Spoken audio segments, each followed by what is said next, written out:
नमस्कार, स्वागत है आपका दिल्ली एनसीआर दिन भर में। आपके साथ मैं हूं मुकेश गुप्ता। पेट्रोल डीजल के बाद दिल्ली वालों पर एक और कहां पड़ी महंगाई की मार।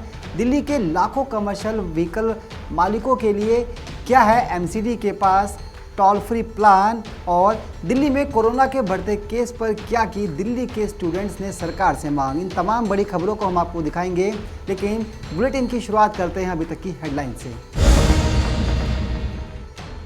लाखों वाहन चालकों को बड़ी राहत, कमर्शियल गाड़ियों को दिल्ली में एंट्री पर नहीं चुकाना होगा टोल, एमसीडी कर रही है विचार।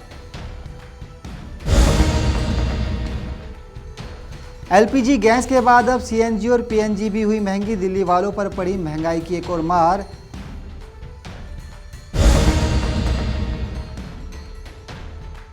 दिल्ली में और एक्टिव हुए कोरोना वायरस के केस, बच्चों ने की ऑनलाइन एग्जाम की मांग।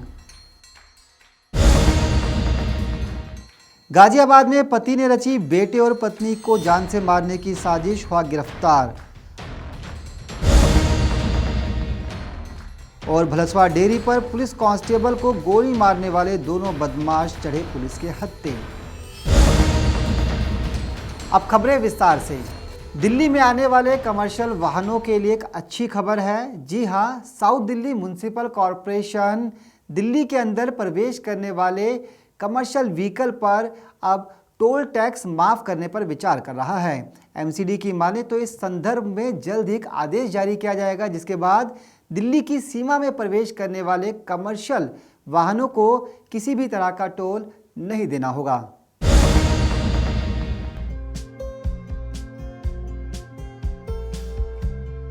दिल्ली में आने वाले कमर्शियल वाहनों के लिए राहत भरी खबर है। उन्हें अगले हफ्ते से टोल नहीं चुकाना पड़ेगा। नगर निगम जल्द ही इस संबंध में आदेश निकालकर टोल फ्री कर देगा। इससे दिल्ली में प्रवेश करने वाले 1 लाख से ज्यादा कमर्शियल वाहनों को लाभ होगा। दक्षिणी नगर निगम की स्थायी समिति ने निगम अधिकारियों को इस संबंध में निर्देश दिए हैं, जिसे अगले हफ्ते से लागू किया जा सकता है। ये मामला नगर निगम और टोल वसूलने वाली निजी कंपनी में राजस्व बंटवारे के विवाद को लेकर है। नगर निगम ने क्यों लिया ये फैसला? दिल्ली के सभी 124 नाकों से टोल वसूली का कार्य नगर निगम एक निजी कंपनी MEP इंफ्रास्ट्रक्चर के जरिए करता है। निगम और कंपनी का आर्थिक विवाद चल रहा है। इसकी वजह से निगम को 1206 करोड़ रुपए का सालाना राजस्व नहीं मिल रहा है। स्थायी समिति के अध्यक्ष राजदत्त गहलोत ने निर्देश दिए हैं, चूंकि कंपनी निगम को कोई राशि उपलब्ध नहीं करा रही है, इससे निगम को राजस्व का नुकसान हो रहा है। जब तक मामला न्यायालय में, तब तक दिल्ली के सभी टोल नाकों को फ्री कर दिया जाए। ऐसे में अगले हफ्ते से नाकों को टोल फ्री किया जा सकता है। निगम के इस आदेश से दिल्ली में प्रवेश करने वाले 1 लाख से ज्यादा कमर्शियल गाड़ियों को लाभ होगा। दक्षिणी निगम की स्थायी समिति ने निगम अधिकारियों को इस संबंध में निर्देश दिए हैं, जिसे अगले सप्ताह से ही लागू किया जाएगा। 2017 में MEP और दक्षिणी निगम के साथ हुआ था समझौता। समझौते के तहत कंपनी को 1206 करोड़ रुपए की वार्षिक राशि निगम को देनी थी। दक्षिणी निगम इस राशि को 1:1:6 के अनुपात में उत्तरी और पूर्वी निगम में वितरित करता है। हालांकि अभी स्पष्ट नहीं है कि टोल फ्री किए जाने के बाद कमर्शियल गाड़ियों के वसूले जाने वाले पर्यावरण शुल्क को किस तरह वसूला जाएगा। दिल्ली में प्रवेश के लिए 124 टोल नाके हैं। इनमें से 13 टोल नाके ऐसे हैं जिनमें 80 से 85% यातायात दिल्ली में प्रवेश करता है, जिनको नगर निगम ने पिछले साल ही रेडियो फ्रीक्वेंसी आइडेंटिफिकेशन से लैस किया था, जिसके बाद कमर्शियल गाड़ियों का प्रवेश RFID डिवाइस के माध्यम से ही अनिवार्य कर दिया गया था। नवोदय टाइम्स के लिए संगीता सिंह की रिपोर्ट, दिल्ली।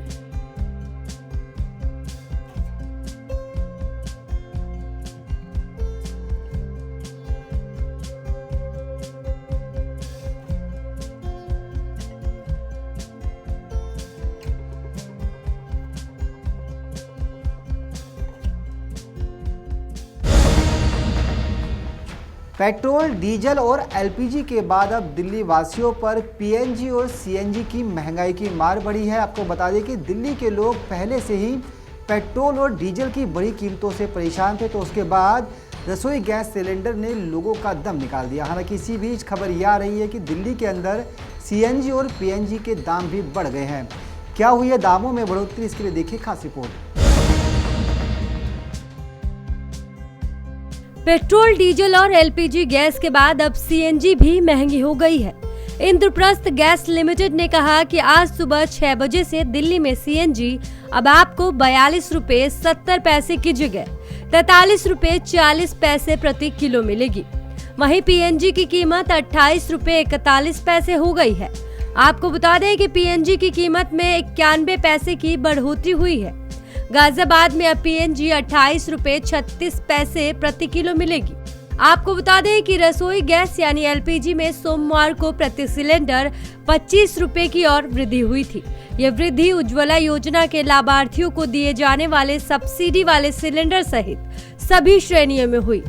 एक माह में रसोई गैस सिलेंडर के दाम चौथी बार बढ़े हैं। सार्वजनिक क्षेत्र की पेट्रोलियम कंपनियों के मूल्य आंकड़ों से पता चलता है कि फरवरी से अब तक 14.2 किलोग्राम के रसोई गैस सिलेंडर के दाम 125 रुपए बढ़ चुके हैं।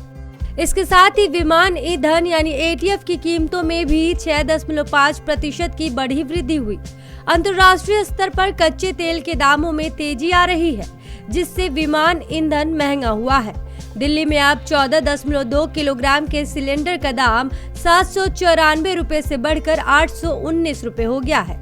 यह वृद्धि सभी श्रेणियों, सब्सिडी वाले और बिना सब्सिडी वाले दोनों सिलेंडरों में की गई है।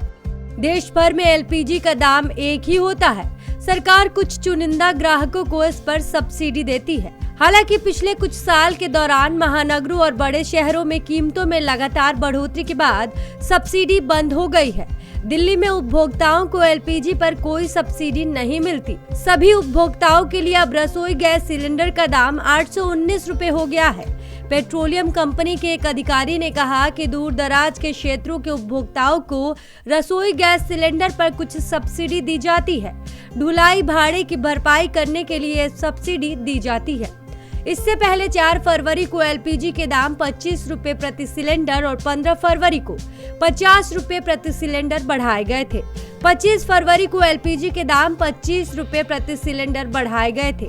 दिसंबर से रसोई गैस सिलेंडर लगातार महंगा हो रहा है। इस दौरान रसोई गैस की कीमतों में 175 रुपए की बढ़ोतरी हुई है। हालांकि पेट्रोल और डीजल की कीमतों में लगातार दूसरे दिन कोई वृद्धि नहीं की गई। दिल्ली में पेट्रोल 91 रुपए 17 पैसे और मुंबई में 95 रुपए 57 पैसे प्रति लीटर है। दिल्ली में डीजल 81 रुपए 47 पैसे और मुंबई में 88 रुपए 60 पैसे प्रति लीटर है। ब्यूरो रिपोर्ट, नवोदय टाइम्स, नई दिल्ली।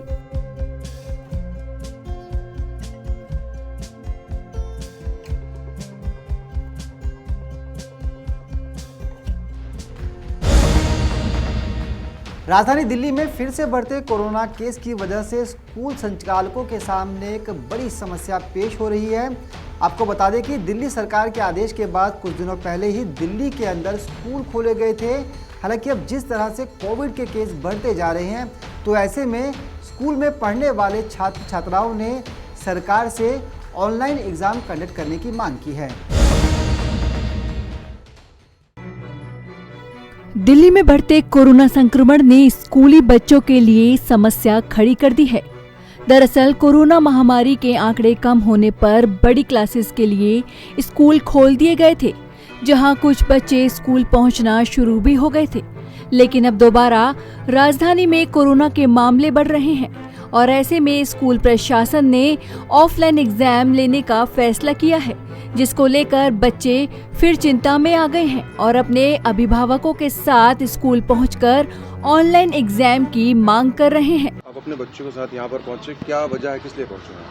हम लोग अपने बच्चों की मेन सुरक्षा के लिए यहाँ पर आए हैं और जब सभी स्कूल्स, आसपास के schools, Gyan Bharati school, APJ school, KR Mangalam, सभी में कल तक सभी में डिसीजन हो गया है, मतलब ऑलमोस्ट में डिसीजन हो गया है कि ऑनलाइन पेपर्स लिए जाएंगे। तो सभी बच्चों के लिए ऑनलाइन पेपर्स लिए जाएं, बस हम लोग यही चाहते हैं। और यदि मैम कुछ कह रहे हैं कि ऑफलाइन ऑनलाइन, तो हमें ऑप्शन दे दें ऑनलाइन ऑफलाइन के लिए। क्या चाहते हैं आप लोग, क्या चाहते हैं, किस तरीके से बच्चा स्कूल भेजेंगे आप लोग एग्जाम के समय, क्योंकि तारीख तो नजदीक नहीं, हम लोग तो 100% हम लोग ऑनलाइन ही चाहते हैं, ऑनलाइन पेपर चाहते हैं, बच्चों को ऑनलाइन ही होने चाहिए। आज आप लोग यहाँ पर स्कूल पर क्यों पहुँचे, क्या वजह क्या है आपको? वजह बढ़ता हुआ कोरोना है, क्योंकि स्कूल ने डिक्लेयर किया है कि एग्ज़ाम जो है वो ऑफलाइन होने और कोरोना बढ़ रहा है, तो हम अपने बच्चों की सेफ्टी सिक्योरिटी के लिए हम चाहते हैं कि एग्ज़ाम जो है वो ऑनलाइन ही रहें। जैसा कि पहले CBSE ने बताया था, कई स्कूल्स में ऑफलाइन हो भी रहे आसपास के, जैसे DPS है, LPS है, जितने स्कूल हैं आसपास सभी स्कूलों में ऑनलाइन एग्ज़ाम हो रहे हैं। ज्ञान भारती भी उनमें से, और DPS जो दिल्ली का सबसे मशहूर स्कूल है उसमें भी ऑनलाइन चल रहे हैं। तो हम चाहते हैं कि हमारा स्कूल भी और ऑनलाइन ही एग्ज़ाम ले। हालांकि हमारे स्कूल ने बताया कि हमें CBSE से इंस्ट्रक्शन है, तो मेल वगैरह भी किया है हमारे स्कूल ने इसने, लेकिन CBSE उस चीज़ का कोई जवाब नहीं दे रही, और CBSE बहुत इस चीज़ को हल्के में ले रही है। जिस समय एग्ज़ाम के बाद कोई कोरोना जैसी मिस हैपनिंग होगी तभी लगता है CBSE की आंखें खुलेंगी। अच्छा, पूरे बच्चा देखा जाए तो कभी 1 साल तक ऑनलाइन ही पढ़ाई किया, बिल्कुल, और पूरी तरीके से बच्चों ने तैयारी भी कर ली ऑनलाइन एग्जाम देने को, तो क्या लगता है बच्चों की सेहत से खिलवाड़ किया जा रहा है कुछ स्कूलों में? ये CBSE कर रही है सर। स्कूल तो चाहता है, स्कूल तो आज भी हमें कल फ्राइडे को हम मिले थे, स्कूल ने हमें बताया कि हमें CBSE आज इंस्ट्रक्शन दे दे और ऑनलाइन तो हम आज ही ऑनलाइन के डिक्लेयर कर देंगे, हमें कोई परेशानी नहीं है। अभिभावकों का कहना है कि वो ऑनलाइन एग्जाम कराना चाहते हैं, क्योंकि कोरोना वायरस अब फिर से सक्रिय हो गया है और इसके मरीज लगातार बढ़ रहे हैं, जिस वजह से उन्हें अपने बच्चों के लिए डर सता रहा है कि कहीं लापरवाही के चलते बच्चे बीमारी का शिकार न हो जाएं। हम स्कूल से बस यही चाहते हैं कि हमें ऑप्शन प्रोवाइड कर दिया जाए, जो बच्चे ऑफलाइन एग्जाम में कंफर्टेबल है वो ऑफलाइन दे, और जो बच्चे ऑनलाइन एग्जाम में कंफर्टेबल है ऑनलाइन दे। बस ये सीधी सी बात है, लेकिन स्कूल ही नहीं मानता बिल्कुल भी। अच्छा, कोरोना का दौर एकदम फिर से डबल बढ़ा है, क्या लगता है कि आप लोगों की सेहत से खिलवाड़ कर रहे हैं? हाँ जी, बिल्कुल सेहत से खिलवाड़ हो रहा है, जब स्कूल इस बात को बिल्कुल ही नहीं समझ रहा है। यहाँ पे आसपास हमारे जितने भी स्कूल है वो सब बच्चों को ऑप्शन दे रहे हैं। मतलब पहले उन्होंने ये बोलता कि ऑफलाइन है, लेकिन जैसे कि अब कोरोना का दूसरा स्ट्रेन आया तो वो कर रहे हैं मैसेजेस कि हाँ जी आपकी हम सेफ्टी में ध्यान रखते हैं, आपको दे रहे हैं ऑप्शन कि आप ऑनलाइन दीजिए ऑफलाइन दीजिए। अब हमारा स्कूल है वो हमें फोर्स कर रहा है कि ऑफलाइन के लिए, तो हम क्या कर सकते हैं? किस क्लास में आप? मैं 11। वहीं स्कूल प्रशासन का कहना है कि उन्हें ऑफलाइन एग्जाम कराने के ही ऑर्डर मिले हैं, इसीलिए एग्जाम तय तारीख को ऑफलाइन ही होंगे। बता दें, CBSE की गाइडलाइंस के तहत बड़ी कक्षाओं के एग्जाम ऑफलाइन कराए जा सकते हैं और इसीलिए स्कूल प्रशासन ने ऑफलाइन एग्जाम करवाने का फैसला किया है। देखना भी होगा कि CBSE बोर्ड इस पर क्या फैसला लेता है। नवोदय टाइम्स के लिए करुणा ठाकुर के साथ राकेश सोनी की रिपोर्ट, दिल्ली। दिल्ली से सटे गाजियाबाद से एक बेहद संगीन मामला सामने आया है। यहाँ पर एक पति ने अपनी पत्नी और 4 साल के बेटे का मर्डर करने का प्लान बनाया और पत्नी को समय रहते पति के इस प्लान के बारे में भनक लग गई। उसके बाद क्या कुछ हुआ, देखिए इस खास रिपोर्ट में।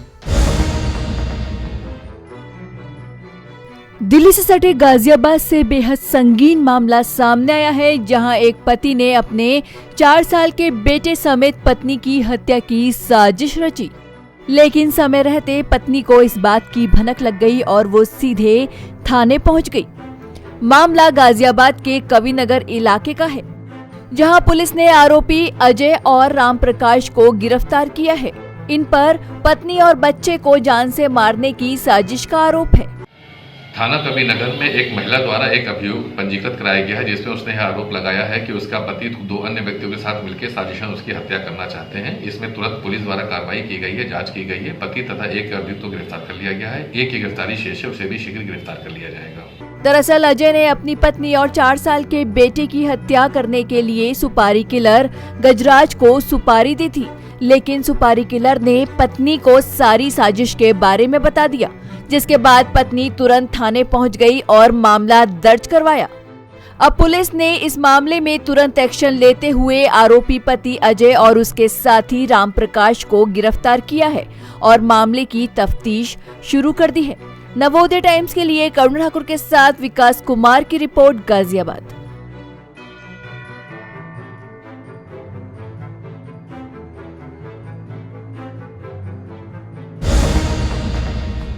भलसवा डेरी इलाके में दिल्ली पुलिस के कर्मचारियों पर हमला करने वाले 2 बदमाशों को दिल्ली पुलिस ने धर दबोचा है। कौन है ये बदमाश और आखिर दिल्ली पुलिस कर्मियों पर हमला करने के पीछे इनकी क्या साजिश थी, इसी को लेकर देखिए खास रिपोर्ट।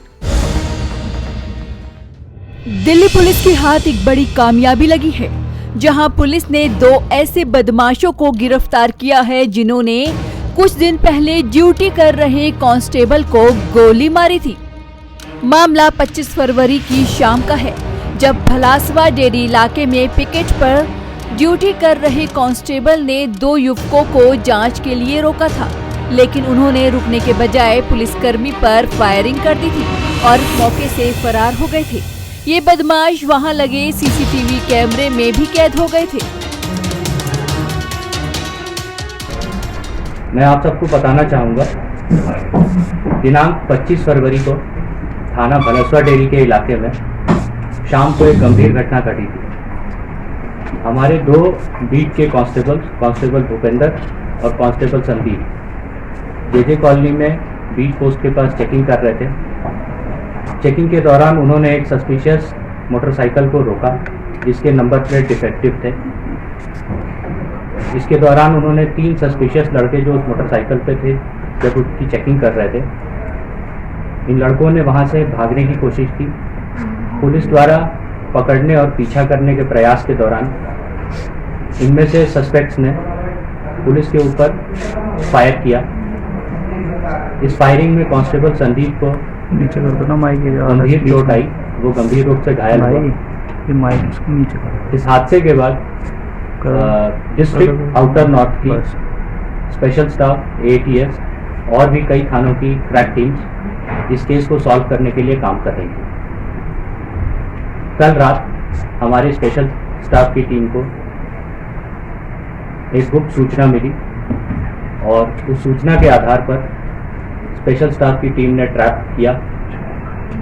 थाना शाहबाद डेरी के इलाके में सेक्टर 30 रोहिणी के पास ट्रैप लगाने के दौरान जब इस घटना में शामिल सस्पेक्ट्स वहां पहुंचे और उनको पकड़ने की कोशिश की गई स्पेशल स्टाफ की टीम के द्वारा, तो उन्होंने स्पेशल स्टाफ की टीम पर फायर किया। पुलिस ने अपनी सेल्फ डिफेंस में अक्यूज के ऊपर भी फायर किया। इस घटना में 2 सस्पेक्ट जिनके नाम मैं अभी आपको बताऊंगा, उनके पैर में गोली लगी। मुठभेड़ के बाद दोनों घायल सस्पेक्ट्स को तुरंत हॉस्पिटल रेफर किया गया। फिलहाल पुलिस ने दोनों बदमाशों को गिरफ्तार कर लिया है। एक बदमाश की पहचान योगेश वर्मा के रूप में हुई है और दूसरा नाबालिग है। दोनों को पकड़ने के दौरान मुठभेड़ भी हुई, जिनमें दोनों को गोली लगी है। अब दोनों का अस्पताल में इलाज चल रहा है। वहीं पुलिस इस मामले में तफ्तीश कर रही है और इनकी क्राइम हिस्ट्री खंगाल रही है। नवोदय टाइम्स के लिए करुणा ठाकुर के साथ अनिल कुमार अत्री की रिपोर्ट, दिल्ली। तो ये थी वो तमाम बड़ी खबरें जिन्हें आपके लिए था जानना बेहद जरूरी। देश और दुनिया की ताज़ा तरीन खबरों के लिए आप जुड़े रहिए नवोदय टाइम्स पंजाब के इस ग्रुप के साथ। मुझे दीजिए इजाज़त, नमस्कार।